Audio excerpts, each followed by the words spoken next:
BBC প্রবাহে আপনাদের সবাইকে স্বাগত জানাচ্ছি। আমি শারমিন রমা। শুরুতেই দেখে নেব আজ কি থাকছে। জামায়াত ইসলামী সহ 8 দলীয় জোটের সঙ্গে সম্ভাব্য জোট বা আসন সমঝোতা নিয়ে জাতীয় নাগরিক পার্টি এনসিপির ভেতরে স্পষ্ট বিরোধিতা দেখা দিয়েছে। দলের কেন্দ্রীয় কমিটির 30 জন সদস্য এই বিষয়ে আপত্তি জানিয়ে দলের আহ্বায়ক নাহিদ ইসলামের কাছে একটি চিঠি দিয়েছেন। 27 ডিসেম্বর পাঠানো ওই চিঠিতে নেতারা বিষয়টিকে নীতিগতভাবে গুরুতর উদ্বেগ বলে উল্লেখ করেন। দলের যুগ্ম সদস্য সচিব মুশফিকুস সালেহীন বিষয়টি নিশ্চিত করেছেন। চিঠিতে বলা হয়, এনসিপির ঘোষিত আদর্শ, জুলাই গণ অভ্যুত্থানের ঐতিহাসিক দায়বদ্ধতা এবং গণতান্ত্রিক নৈতিকতার সঙ্গে জামায়াতে ইসলামের রাজনৈতিক অবস্থান সাংঘর্ষিক। নেতারা অভিযোগ করেন, জুলাই গণ অভ্যুত্থানের পর গত 1 বছরে জামায়াত ও তাদের ছাত্র সংগঠন ছাত্র শিবির বিভাজনমূলক রাজনীতি করেছে, অন্যান্য দলের ভেতরে গুপ্তচর বৃত্তি এবং স্যাবোটাজ চালিয়েছে এবং এনসিপির ওপর নানা অপকর্মের দায় চাপানোর চেষ্টা করেছে। চিঠিতে আরও বলা হয়, ছাত্র সংসদ নির্বাচন ঘিরে বাংলাদেশ গণতান্ত্রিক ছাত্র সংসদ বাকসাস ও ছাত্র শক্তি নিয়ে অপপ্রচার, অনলাইন মাধ্যমে এনসিপি ও তাদের ছাত্র সংগঠনের নারী সদস্যদের চরিত্র হননের চেষ্টা এবং ধর্মকে ব্যবহার করে সামাজিক ফ্যাসিবাদের উত্থানের আশঙ্কা দেশের ভবিষ্যতের জন্য অশনি সংকেত। এছাড়া 1971 সালের মুক্তিযুদ্ধের সময় জামায়াতে ইসলামের স্বাধীনতা বিরোধী ভূমিকা, গণহত্যায় সহযোগিতা এবং সে সময়ের অপরাধে তাদের অবস্থান এনসিপির মূল্যবোধের সঙ্গে মৌলিকভাবে সাংঘর্ষিক বলে চিঠিতে উল্লেখ করা হয়। জামায়াতের সঙ্গে কোনো ধরনের রাজনৈতিক জোট এনসিপির নৈতিক অবস্থান দুর্বল করবে এবং এর দীর্ঘমেয়াদী নেতিবাচক প্রভাব রাজনৈতিক বিশ্বাসযোগ্যতার উপর পড়বে বলে মত দেন নেতারা। চিঠিতে স্মরণ করিয়ে দেওয়া হয়, এর আগে দলের আহ্বায়ক নাহিদ ইসলাম ও মুখ্য সমন্বয়ক নাসিরউদ্দিন পাটোয়ারি 300 আসনে প্রার্থী দিয়ে স্বতন্ত্র নির্বাচনের ঘোষণা দিয়েছিলেন। সে অনুযায়ী প্রায় 1,500 মনোনয়নপত্র বিক্রি করে 125 জন প্রার্থী ঘোষণা করা হয়েছে। এ অবস্থায় অল্প কিছু আসনের জন্য কোনো জোটে যাওয়া জাতিসংঘে প্রতারণা শামিল হবে বলে মনে করছেন স্বাক্ষরকারীরা। নেতারা আরও জানান, জামায়াতের সঙ্গে জোটের সম্ভাবনার খবর গণমাধ্যমে আসার পর এনসিপির সমর্থক, কর্মী ও সংগঠকদের একটি বড় অংশ দল থেকে মুখ ফিরিয়ে নিতে শুরু করেছেন। এতে মধ্যপন্থী ও নতুন রাজনীতি প্রত্যাশী সমর্থক ভিত্তি হারানোর ঝুঁকি তৈরি হয়েছে। চিঠিতে জামায়াতে ইসলামীর সঙ্গে কোনো রাজনৈতিক জোটে না যাওয়ার বিষয়ে স্পষ্ট অবস্থান নেওয়ার আহ্বান জানানো হয়। সেখানে বলা হয়, কৌশল নির্ধারণের আগে নীতিগত অবস্থানকে অগ্রাধিকার দিতে হবে। কৌশলগত কারণে নীতির সঙ্গে আপোষ করা উচিত নয়। চিঠিতে স্বাক্ষর করেন দলের যুগ্ম আহ্বায়ক খালেদ সাইফুল্লাহ, যুগ্ম সদস্য সচিব মুশফিকুস সালেহীন, কেন্দ্রীয় সংগঠক আরমান হোসাইন, যুগ্ম আহ্বায়ক নুসরাত তাবাসসুম, যুগ্ম মুখ্য সমন্বয়ক খান মোহাম্মদ মোরসালিন, সংগঠক রফিকুল ইসলাম আইনি সহ কেন্দ্রীয় কমিটির 30 জন সদস্য। বাংলাদেশের সাধারণ মানুষের অধিকার নিশ্চিত করবে, এজন্যই আমরা রাজনীতি করছি। স্বতন্ত্র প্রার্থী হিসেবে নির্বাচন করার ঘোষণা দিয়েছেন জাতীয় নাগরিক পার্টি এনসিপি নেত্রী হিসেবে পরিচিত ডাক্তার তাসনিম জারা। 27 ডিসেম্বর ফেসবুকে এক পোস্টে এই ঘোষণা দেন। এই পোস্টে তাসনিম জারা লেখেন, প্রিয় খিলগা, সবুজবাগ ও মুগদাবাসী, আমার স্বপ্ন ছিল একটি রাজনৈতিক দলের প্ল্যাটফর্ম থেকে সংসদে গিয়ে আমার এলাকার মানুষের এবং দেশের সেবা করা। তবে বাস্তবিক প্রেক্ষাপটের কারণে আমি কোনো নির্দিষ্ট দল বা জোটের প্রার্থী হিসেবে নির্বাচনে অংশগ্রহণ না করার সিদ্ধান্ত নিয়েছি। তাই এই নির্বাচনে স্বতন্ত্র প্রার্থী হিসেবে ঢাকা 9 থেকে অংশগ্রহণ করব। স্বতন্ত্র প্রার্থী হিসেবে নির্বাচনে অংশগ্রহণের শর্ত পূরণে এলাকাবাসীর সহযোগিতা চেয়ে যারা ওই পোস্টে লেখেন, নির্বাচনে স্বতন্ত্র প্রার্থী হিসেবে দাঁড়াতে আইনি বাধ্যবাধকতা অনুযায়ী আমাদের ঢাকা 9 আসনের 4,693 জন ভোটারের সমর্থনযুক্ত স্বাক্ষর একটি নির্দিষ্ট ফর্মে প্রয়োজন। মাত্র একদিনে এত মানুষের স্বাক্ষর গোছানো প্রায় অসম্ভব একটি কাজ। আপনাদের স্বতঃস্ফূর্ত সাহায্য ছাড়া এটি করতে পারবো না। এনসিপির হয়ে সংসদ নির্বাচনে খরচ যোগাতে সাধারণ মানুষের থেকে গ্রহণ করা অর্থ ফেরত দেওয়ার ঘোষণা দিয়ে বলেন, কিছুদিন আগে নির্বাচনী ফান্ড রেজিংয়ের সময় আপনারা অনেক ডোনেট করেছেন। আমার এই পরিবর্তিত সিদ্ধান্তের কারণে যারা ডোনেট করা অর্থ ফেরত পেতে চান তারা অর্থ ফেরত পেতে নিচে দেওয়া একটি ফর্ম পূরণ করুন। জাতীয় নাগরিক পার্টি এনসিপির গঠন প্রক্রিয়া থেকেই সক্রিয় ছিলেন ডাক্তার তাসনিম জারা। তিনি দলটির সিনিয়র যুগ্ম সদস্য সচিব হিসেবে দায়িত্ব পালন করছিলেন। মিথ্যাকে আমরা প্রতিহত করব সত্য দিয়ে, এবং এই লড়াইয়ে আপনি আমি একসাথে থাকলে এই লড়াইটা আমরা জিতবো। শরীফ ওসমান বিন হাদি হত্যার বিচারের দাবিতে শুক্রবারের পর শনিবারও শাহবাগে অবস্থান অব্যাহত রেখেছে ইনকিলাব মঞ্চ।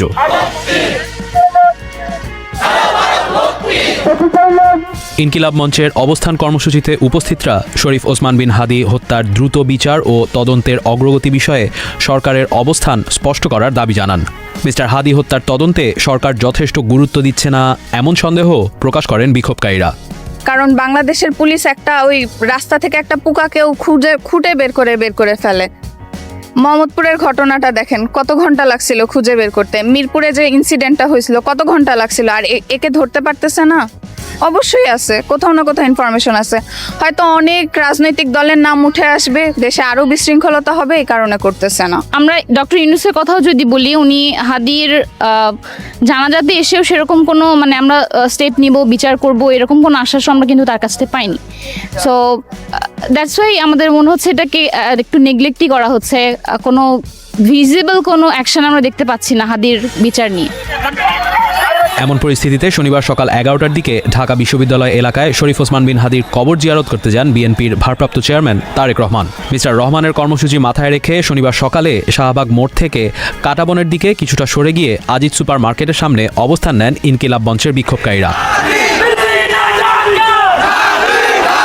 তারেক রহমান মিস্টার হাদির কবর জিয়ারত করে চলে যাওয়ার পর দুপুর 12:30টার দিকে ইনকিলাব মঞ্চের সদস্যরা আবারও শাহবাগ মোড়ে অবস্থান নেন। সে সময় তারা জানান যে মিস্টার হাদির সন্দেহভাজন হত্যাকারীর অবস্থান সম্পর্কে স্বরাষ্ট্র উপদেষ্টা নিজে তথ্য না দেওয়া পর্যন্ত তারা শাহবাগে অবস্থান কর্মসূচি চালিয়ে যাবেন।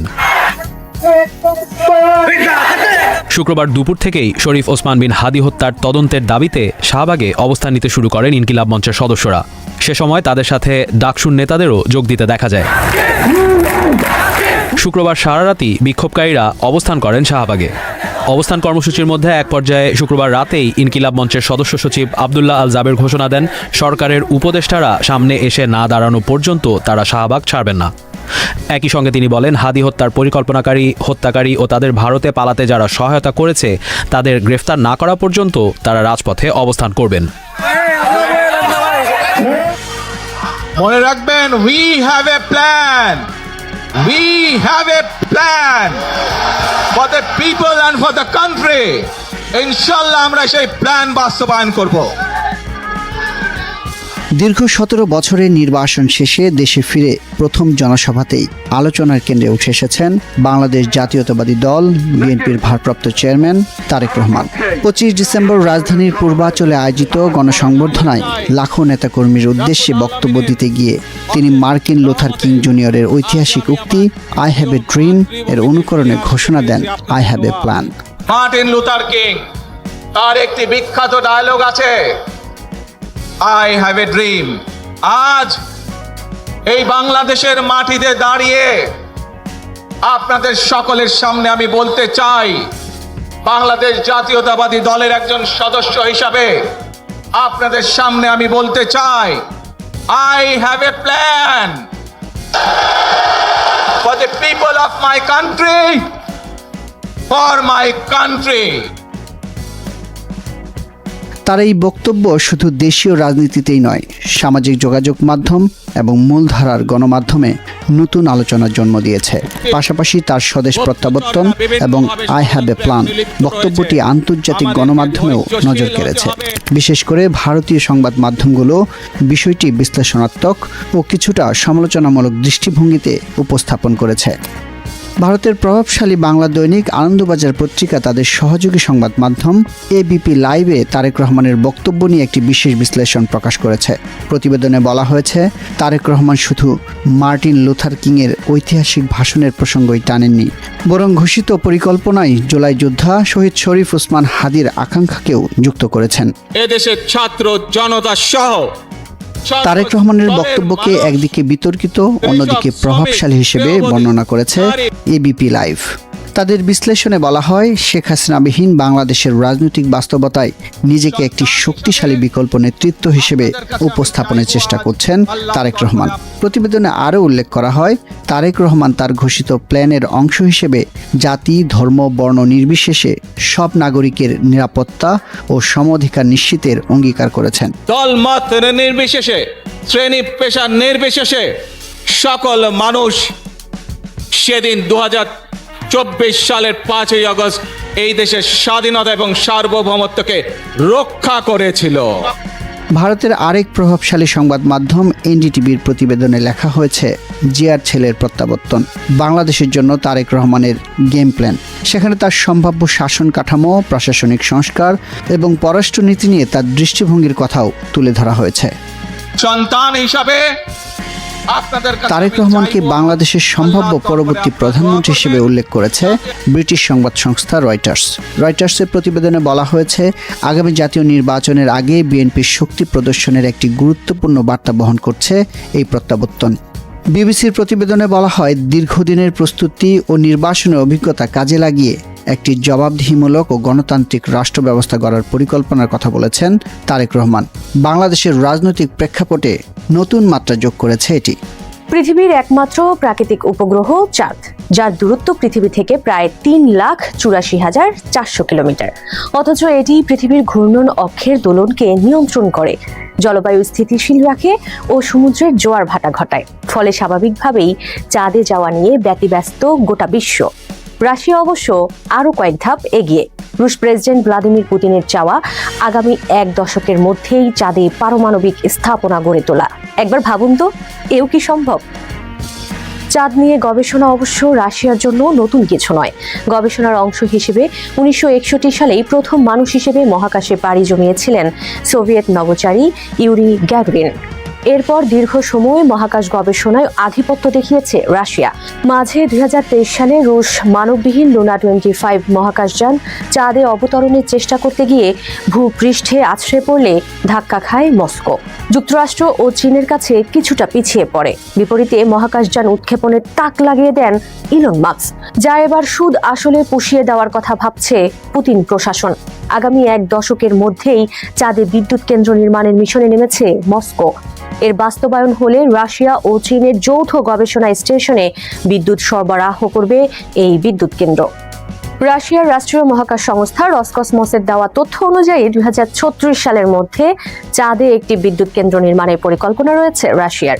লক্ষ্য পূরণে লাভোচকিন অ্যাসোসিয়েশন নামের একটি মহাকাশ প্রযুক্তি প্রতিষ্ঠানের সঙ্গে চুক্তিও করেছে রসকসমস।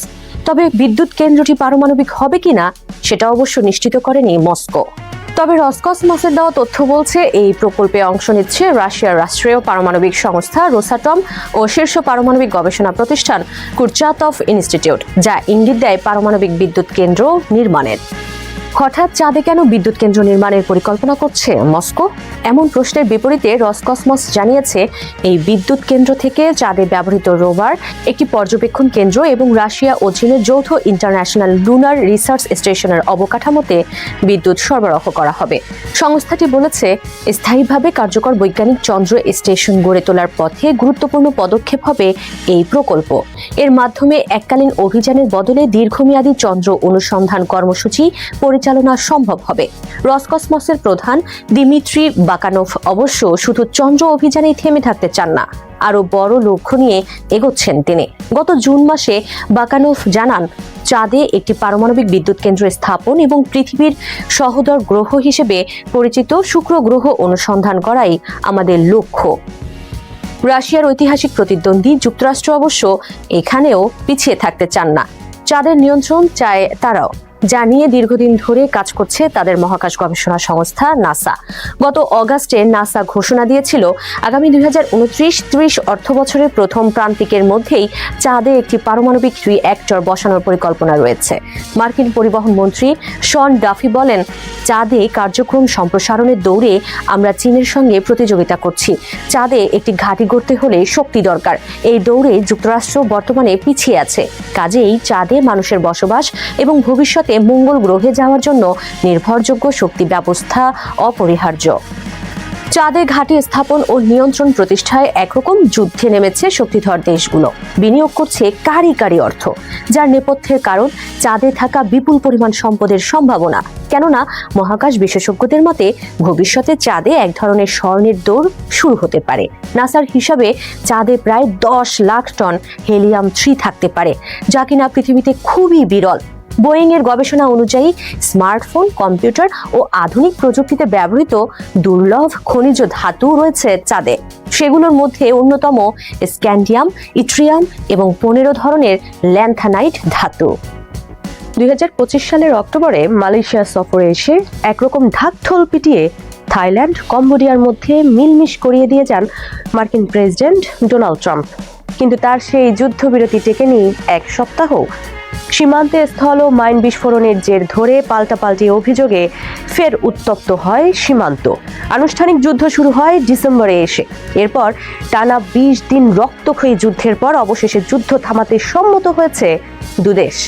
চীনের মধ্যস্থতায় শনিবার স্থানীয় সময় দুপুর 12টা থেকে এই যুদ্ধবিরতি কার্যকর হবে, যা আরও এগিয়ে নিতে রোববার চীনের ইউনান প্রদেশে বৈঠকে বসবে কম্বোডিয়া ও থাইল্যান্ডের পররাষ্ট্রমন্ত্রী। কিন্তু প্রশ্ন হলো, যুক্তরাষ্ট্র যেখানে ব্যর্থ সেখানে সফল হবে তো চীন? সীমান্তে কয়েক সপ্তাহ রক্তক্ষয়ী সংঘর্ষে 100 জনেরও বেশি মানুষের প্রাণহানি ও 5 লাখের বেশি মানুষ বাস্তুচ্যুত হওয়ার পর 27 ডিসেম্বর যুদ্ধবিরতিতে সম্মত হয়েছে থাইল্যান্ড, কম্বোডিয়া। কার্যকর হয় একই দিনে। যুদ্ধবিরতিতে স্বাক্ষর করেছেন থাইল্যান্ডের প্রতিরক্ষা মন্ত্রী নাত্থাফোন নার্কফানিত এবং কম্বোডিয়ার প্রতিরক্ষা মন্ত্রী টি শেইহা। এরপর এক যৌথ বিবৃতিতে তারা বলেছেন, উভয় পক্ষ তাৎক্ষণিক যুদ্ধবিরতিতে সম্মত হলো। বর্তমান সেনা মোতায়েনের অবস্থান অপরিবর্তিত থাকবে এবং কোনো ধরনের নতুন অগ্রগতি বা সেনা সরানো হবে না। শর্ত অনুযায়ী যুদ্ধবিরতি কার্যকর হওয়ার সময় থেকে সব ধরনের অস্ত্র ব্যবহারের ক্ষেত্রে বেসামরিক মানুষ, স্থাপনা ও অবকাঠামো এবং উভয় দেশের সামরিক লক্ষ্যবস্তুর ওপর যে কোনো ধরনের হামলা সব পরিস্থিতিতে বন্ধ থাকবে। থাইল্যান্ড তাদের হাতে আটক থাকা 18 জন কম্বোডীয় সেনাকে যুদ্ধবিরতি বজায় থাকার 72 ঘন্টা পর ফেরত দেবে। এই সময় উত্তেজনা বাড়াতে পারে এমন যে কোনো উস্কানিমূলক কর্মকাণ্ড থেকে বিরত থাকবে এবং পরিস্থিতি শান্ত রাখতে মিথ্যা বা ভুল তথ্য প্রচার করবে না। চুক্তি বাস্তবায়ন পর্যবেক্ষণে আসিয়ানের একটি পর্যবেক্ষক দল কাজ করবে। এছাড়া যে কোনো সমস্যা দ্রুত সমাধানে উভয় দেশ সার্বক্ষণিক যোগাযোগ রাখবে।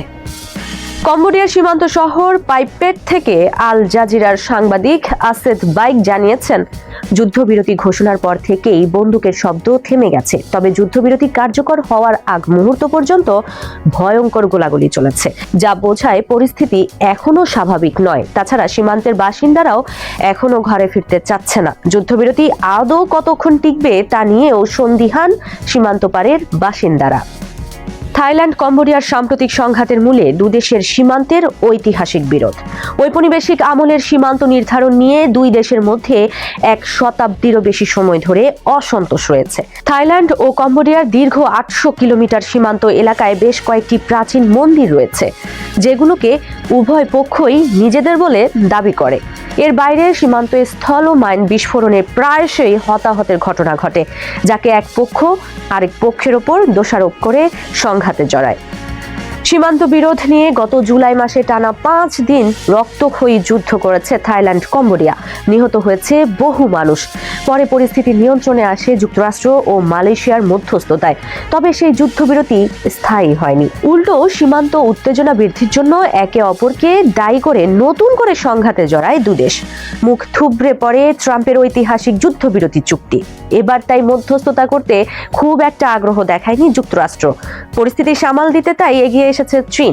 ইউনান প্রদেশে রোববার থাইল্যান্ড ও কম্বোডিয়ার পররাষ্ট্রমন্ত্রীর সঙ্গে বৈঠকে বসবেন চীনের পররাষ্ট্রমন্ত্রী ওয়াং ই, যেখানে দু দেশের মধ্যে পারস্পরিক আস্থা গড়ে তুলতে কাজ করবেন তিনি। লক্ষ্য সীমান্তে শান্তি, নিরাপত্তা ও স্থিতিশীলতা ফিরিয়ে আনা, যা অর্জনে পরবর্তী 72 ঘন্টা অত্যন্ত গুরুত্বপূর্ণ। এখন দেখার অপেক্ষা, যুক্তরাষ্ট্র যা পারেনি চীন তা করে দেখাতে পারে কিনা। ইউক্রেনের প্রেসিডেন্ট ভলোদিমির জেলেনস্কি যখন রবিবার ফ্লোরিডায় মার্কিন প্রেসিডেন্ট ডোনাল্ড ট্রাম্পের সঙ্গে বৈঠকে বসার প্রস্তুতি নিচ্ছেন, ট্রাম্পকে নিজের পক্ষে আনতে পরিকল্পনা সাজাচ্ছেন, ঠিক তখন কিয়েভে ভয়াবহ হামলা চালিয়েছে রাশিয়া। 26 ডিসেম্বর 50টি ড্রোন ও 40টি ক্ষেপণাস্ত্র ছুড়েছে রুশ সেনাবাহিনী, যার লক্ষ্য ছিল ইউক্রেনের জ্বালানি অবকাঠামো ও বেসামরিক স্থাপনা। যুদ্ধবিরতি ইস্যুতে ট্রাম্পের সঙ্গে যখন দেন দরবার করতে বসার অপেক্ষায় জেলেনস্কি, ঠিক তখন এমন হামলা কিসের ইঙ্গিত তা নিয়ে প্রশ্ন উঠেছে। হামলায় হিমাঙ্কের কাছাকাছি থাকা 1/3 এলাকায় তাপ সরবরাহ বন্ধ হয়ে গেছে বলে জানা গেছে। এতে প্রচণ্ড শীতে কাবু ইউক্রেনীয়রা। হামলায় বিদ্যুৎহীন হয়ে পড়েছে কিয়েভের আশেপাশের প্রায় 3,20,000 পরিবার। এদিকে ট্রাম্পের সঙ্গে বৈঠক নিয়ে জেলেনস্কি জানিয়েছেন, বৈঠকে নিরাপত্তা নিশ্চয়তা এবং ভবিষ্যৎ ভূখণ্ড নিয়ন্ত্রণ নিয়ে আলোচনা হবে, যা এখনও আলোচনার সবচেয়ে বড় বাধা। রাশিয়ার চাওয়া ইউক্রেনের পূর্বাঞ্চলীয় অঞ্চল দনবাস নিজেদের নিয়ন্ত্রণে নেওয়া। অন্যদিকে ইউক্রেন চায় বর্তমান যুদ্ধরেখা যেখানে আছে সেখানেই লড়াই থামানো। এ অবস্থায় মার্কিন যুক্তরাষ্ট্র একটি সমঝোতার প্রস্তাব হিসেবে বলেছে, যদি ইউক্রেন দোনেস্ক অঞ্চলের কিছু অংশ ছেড়ে দেয় তাহলে সেখানে একটি ফ্রি ইকোনমিক জোন গঠন করা যেতে পারে। মার্কিন এমন প্রস্তাবে শুরুতে অনীহা করলেও এখন প্রয়োজনে গণভোট আয়োজনের পক্ষে জেলেনস্কি। অর্থাৎ ট্রাম্পের সঙ্গে বৈঠকে বসার আগে সুর নরম করেছিলেন জেলেনস্কি, কিন্তু এখন হামলার পর এক পোস্টে জেলেনস্কির ভাষ্য, রাশিয়া যুদ্ধ শেষ করতে চায় না, তাদের ড্রোন ও ক্ষেপণাস্ত্রই প্রমাণ করে লম্বা আলোচনার চেয়ে এগুলোই তাদের আসল ভাষা। রাশিয়া ইউক্রেনকে আরও বেশি কষ্ট দিতে এবং বিশ্বের অন্যদের ওপর চাপ বাড়াতে প্রতিটি সুযোগ কাজে লাগাতে চায়। রাশিয়ার আগ্রাসন বন্ধে চলমান শান্তি আলোচনা এগিয়ে নিতে মার্কিন প্রেসিডেন্ট ডোনাল্ড ট্রাম্পের সঙ্গে বৈঠকে বসার পরিকল্পনার কথা জানিয়েছেন ইউক্রেনের প্রেসিডেন্ট ভলোদিমির জেলেনস্কি। বৈঠকে যুক্তরাষ্ট্রের মধ্যস্থতায় প্রস্তাবিত 20 দফা শান্তি পরিকল্পনা এবং ইউক্রেনের জন্য মার্কিন নিরাপত্তা নিশ্চয়তা নিয়ে আলোচনা হওয়ার কথা রয়েছে। আগামী 28 ডিসেম্বর যুক্তরাষ্ট্রের ফ্লোরিডায় দুই প্রেসিডেন্টের মধ্যে এই বৈঠক হতে পারে। এর আগে মার্কিন বিশেষ দূত স্টিভ উইটকফ ও জ্যারেড কুশনারের সঙ্গে আলোচনা করেন জেলেনস্কি। 25 ডিসেম্বর মার্কিন প্রতিনিধিদের সঙ্গে প্রায় 1 ঘন্টা ফোন আলাপের পর সামাজিক যোগাযোগ মাধ্যমে দেওয়া এক পোস্টে জেলেনস্কি বলেন, কয়েকটি নির্দিষ্ট বিষয়ে কথা হয়েছে। কিভাবে শান্তির কাছাকাছি যাওয়া যায় সে বিষয়ে আলোচনার কাঠামো, বৈঠক এবং সময়সূচি নিয়ে কিছু নতুন ধারণা এসেছে। তিনি আরও বলেন, 20 দফা শান্তি পরিকল্পনার প্রায় 90% কাজ শেষ হয়েছে, বাকি অংশ চূড়ান্ত করাই আমাদের লক্ষ্য। আশা করি নতুন বছরের আগে উচ্চ পর্যায়ের এই বৈঠক থেকে অনেক গুরুত্বপূর্ণ সিদ্ধান্ত আসতে পারে। সিএনএন এর প্রতিবেদনে বলা হয়েছে, ফ্লোরিডায় বৈঠকের আগে মার্কিন ও ইউক্রেনীয় প্রতিনিধিদের সঙ্গে 20 দফা শান্তি পরিকল্পনার বিস্তারিত তুলে ধরেন জেলেনস্কি। বর্তমানে এই পরিকল্পনা নিয়ে দুই পক্ষের মধ্যে দর কষাকষি চলছে। এই পরিকল্পনা অনুযায়ী ইউক্রেনের পূর্বাঞ্চল থেকে সেনা প্রত্যাহার এবং সেখানে একটি অসামরিক অঞ্চল তৈরির প্রস্তাব রয়েছে। যদিও জেলেনস্কি বলেছেন, এই অঞ্চলগুলোর নিরাপত্তা দেখভাল করবে ইউক্রেনীয় পুলিশ। তবে রাশিয়া দখল করতে না পারা দনবাস অঞ্চলের কিছু অংশে একটি নিরস্ত্রীকৃত ফ্রি ইকোনমিক জোন গঠনের বিষয়ে আলোচনা হতে পারে বলে ইঙ্গিত দেন জেলেনস্কি। পরিকল্পনার সবচেয়ে গুরুত্বপূর্ণ অংশ হিসেবে ধরা হচ্ছে নিরাপত্তা নিশ্চয়তা। ভবিষ্যতে রাশিয়া নতুন করে হামলা চালালে যুক্তরাষ্ট্র, ন্যাটো ও ইউরোপীয় দেশগুলো সমন্বিতভাবে ইউক্রেনকে সামরিক সহায়তা দেবে। একই সঙ্গে ইউক্রেনীয় সেনাবাহিনীর জনবল 8 লাখে বজায় রাখার প্রস্তাবও রয়েছে। তবে শান্তি উদ্যোগ ঘিরে কিয়েভ ও মস্কোর মধ্যে দূরত্ব এখনো খুব একটা কমেনি। রাশিয়ার এক জ্যেষ্ঠ কর্মকর্তা জানান, যুক্তরাষ্ট্রের সঙ্গে যে শান্তি পরিকল্পনা নিয়ে আলোচনা চলছে তা ইউক্রেনের প্রস্তাবের সঙ্গে ভিন্ন। তবে দনবাস অঞ্চলে সেনা প্রত্যাহার নিয়ে কোনো মন্তব্য করেনি মস্কো। এদিকে মার্কিন কর্মকর্তাদের সঙ্গে নিয়মিত ফোন আলাপে যোগাযোগ রাখছেন রুশ প্রেসিডেন্ট পুতিনের উপদেষ্টারা। ফ্লোরিডা বৈঠকের পরে রাশিয়ার বিশেষ দূত কিরিল দিমিত্রিয়েভের উদ্যোগে এই যোগাযোগ আরও জোরদার হয়েছে। রুশ সাম্প্রতিক আলোচনাকে ইতিবাচক হিসেবে উল্লেখ করলেও ইউক্রেনের বিরুদ্ধে শান্তি আলোচনা বানচালের অভিযোগ তুলেছেন রুশ উপপররাষ্ট্রমন্ত্রী সের্গেই রিয়াভকভ। সোমালিয়ার অখণ্ডতার পক্ষে পুরো বিশ্ব। 1991 সালে সোমালিয়া গৃহযুদ্ধের পর থেকে স্বশাসিত হলেও স্বীকৃতি দিচ্ছে না সোমালিল্যান্ডকে। ঠিক তখনই প্রথম দেশ হিসেবে সোমালিল্যান্ডকে স্বাধীন ও সার্বভৌম রাষ্ট্র হিসেবে স্বীকৃতি দিয়েছে ইসরায়েল। এতেই প্রশ্ন উঠেছে, হঠাৎ কেন এই স্বীকৃতি? ইসরায়েলের স্বীকৃতির নেপথ্যে কি? মধ্যপ্রাচ্যে অস্থিরতার পর এবার কি তবে আফ্রিকাতেও যুদ্ধ বাঁধানোর ফোন দিয়াচ্ছে বেনিয়ামিন নেতানিয়াহু সরকার? 26 ডিসেম্বর সোমালিল্যান্ড প্রজাতন্ত্রকে প্রথম দেশ হিসেবে স্বীকৃতি দিয়েছে ইসরায়েল। স্বীকৃতি দেওয়ার পর দেশটির সঙ্গে কৃষি, স্বাস্থ্য, প্রযুক্তি ও অর্থনৈতিক খাতে সহযোগিতার আশ্বাস দিয়েছেন ইসরায়েলের প্রধানমন্ত্রী বেনিয়ামিন নেতানিয়াহু। এক বিবৃতিতে সোমালিল্যান্ডের প্রেসিডেন্ট মোহাম্মদ আবদুল্লাহিকে অভিনন্দন জানিয়ে ইসরায়েল সফরের আমন্ত্রণ জানিয়েছেন তিনি। সেই সঙ্গে স্বীকৃতির কারণ হিসেবে নেতানিয়াহু বলেন, এই স্বীকৃতি দেওয়া হয়েছে আব্রাহাম চুক্তির চেতনার সঙ্গে মিল রেখে, যা যুক্তরাষ্ট্রের সাবেক প্রেসিডেন্ট ডোনাল্ড ট্রাম্পের উদ্যোগে স্বাক্ষরিত হয়েছিল। মূলত আব্রাহাম চুক্তি ট্রাম্পের প্রথম মেয়াদে 2020 সালে স্বাক্ষরিত হয়, যার আওতায় ইসরায়েল, সংযুক্ত আরব আমিরাত ও বাহরাইনের সঙ্গে কূটনৈতিক সম্পর্ক স্থাপন হয়। পরে যেখানে আরও কয়েকটি দেশ যুক্ত হয়েছে, সেখানেই এবার যুক্ত হতে যাচ্ছে মুসলিম প্রধান সোমালিল্যান্ড। দীর্ঘদিন ধরেই নিজেদের স্বাধীন দাবি করে আসছে সোমালিল্যান্ড। বৈশ্বিক স্বীকৃতির জন্য চেষ্টাও চালাচ্ছে প্রেসিডেন্ট আব্দি রহমান আবদুল্লাহি। ইসরায়েল প্রথম দেশ হিসেবে এগিয়ে আসায় তাদের স্বপ্ন এখন সত্যি হওয়ার পথে। স্বাভাবিকভাবেই তাই উচ্ছ্বসিত প্রেসিডেন্ট আবদুল্লাহি। এরই মধ্যে আব্রাহাম চুক্তিতে যোগ দেওয়ার কথা জানিয়েছেন তিনি। তার মতে এই স্বীকৃতি আঞ্চলিক ও বৈশ্বিক শান্তির পথে একটি গুরুত্বপূর্ণ পদক্ষেপ।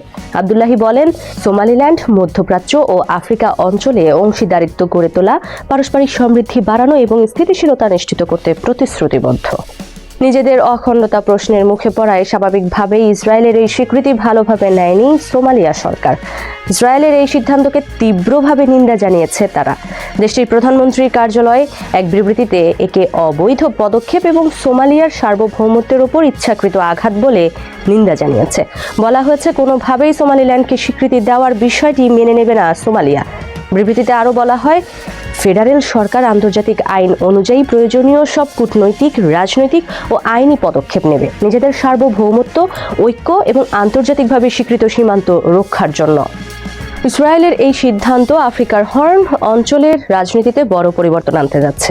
সোমালিয়ার দীর্ঘদিনের বিচ্ছিন্নতা বিরোধী অবস্থানকেও চ্যালেঞ্জের মুখে ফেলে দিয়েছে, যাকে এই অঞ্চলের জন্য বিপজ্জনক অগ্রগতি বলে উল্লেখ করেছে মিশর। জানিয়ে মিশরের পররাষ্ট্রমন্ত্রী বদর আবদেলাত্তি শুক্রবার সোমালিয়া, তুরস্ক ও জিবুতির পররাষ্ট্রমন্ত্রীদের সঙ্গে ফোনে কথা বলেছেন। পরে এক বিবৃতিতে মিশরের পররাষ্ট্র মন্ত্রণালয় জানায়, সংশ্লিষ্ট দেশগুলোর পররাষ্ট্রমন্ত্রীরা ইসরায়েলের এই স্বীকৃতির সিদ্ধান্তের নিন্দা জানিয়েছেন।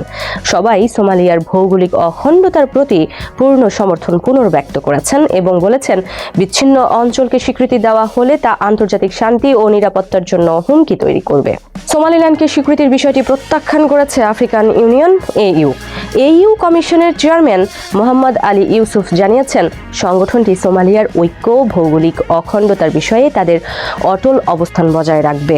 এই ধরনের স্বীকৃতি আফ্রিকা মহাদেশ জুড়ে শান্তি ও স্থিতিশীলতা নষ্ট করতে পারে। সোমালিল্যান্ডকে ইসরায়েলের স্বীকৃতির নেপথ্যে মূলত গাজা ইস্যু। দীর্ঘদিন ধরেই ফিলিস্তিনিদের গাজা থেকে ভিন্ন কোথাও পুনর্বাসন করতে চায় ইসরায়েল ও যুক্তরাষ্ট্র। গত মার্চে সোমালিয়া ও সোমালিল্যান্ডকে ফিলিস্তিনের পুনর্বাসনের প্রস্তাবও দিয়েছে তারা। যদিও সেই সময় এই প্রস্তাব উড়িয়ে দেয় সোমালিয়া ও সোমালিল্যান্ড প্রশাসন।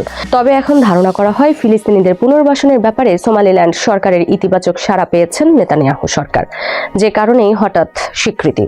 তাছাড়া আব্রাহাম চুক্তিতে সোমালিল্যান্ড রাজি হওয়ায় মধ্যপ্রাচ্যের পর আফ্রিকা অঞ্চলেও কূটনৈতিক যাত্রা শুরু হবে তেল আবিবের, যা তাদের ব্যবসা ও বাণিজ্যকে আরও সম্প্রসারিত করতে সহায়তা করবে। কিন্তু প্রশ্ন হলো, সোমালিয়া বা আফ্রিকা কি এই সিদ্ধান্ত মেনে নেবে, নাকি মধ্যপ্রাচ্যের পর এবার নতুন করে ইসরায়েলের সংঘাতের চারণভূমি হবে আফ্রিকার সোমালিয়া? সবাইকে শুভকামনা জানিয়ে আমি শারমিন রমা আজ এখানেই বিদায় নিচ্ছি। ভালো থাকবেন।